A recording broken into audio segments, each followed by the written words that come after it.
In 1956, more than 7,000 people watched Australia defeat England 14-11 in London.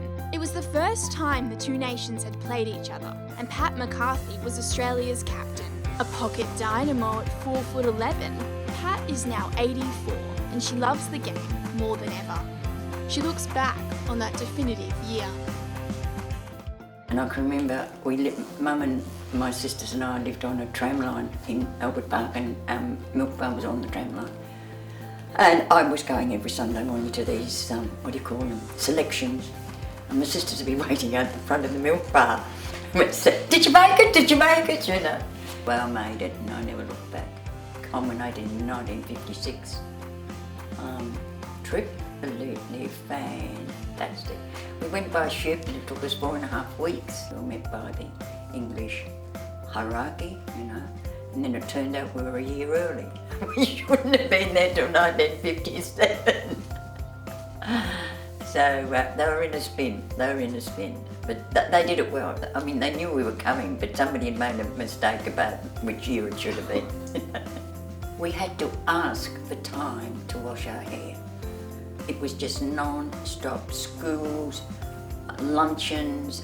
We were invited to a performance by Peter Ustinov, and we had high tea with Vivian Lee and Sir Lawrence Olivier. Well, England had never been beaten, but they only played, you know, sort of within their own, the British Isles, you know. It was exhilarating, the atmosphere, because we'd never played in front of a crowd like that. And most of the games we'd played had been against schools and that, you know, nothing sort of as big as this international performance. When I tossed that coin, that was, when I called the toss, yeah, and I won the toss. The rules were very, very different. There was no centre circle. They had that. We had the lines and the centre was at each end, whereas they had the centre circle that you've got now.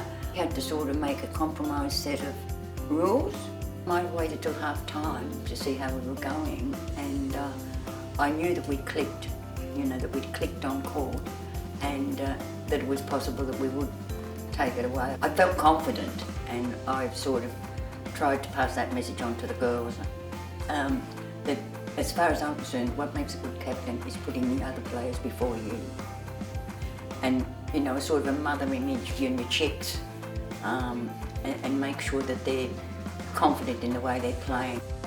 So I think it's the most fabulous game in the world. I drove down Warrigal Road on Saturday afternoon, and there's Dales Park, it's called. And there's all these girls playing, young girls playing netball, and I think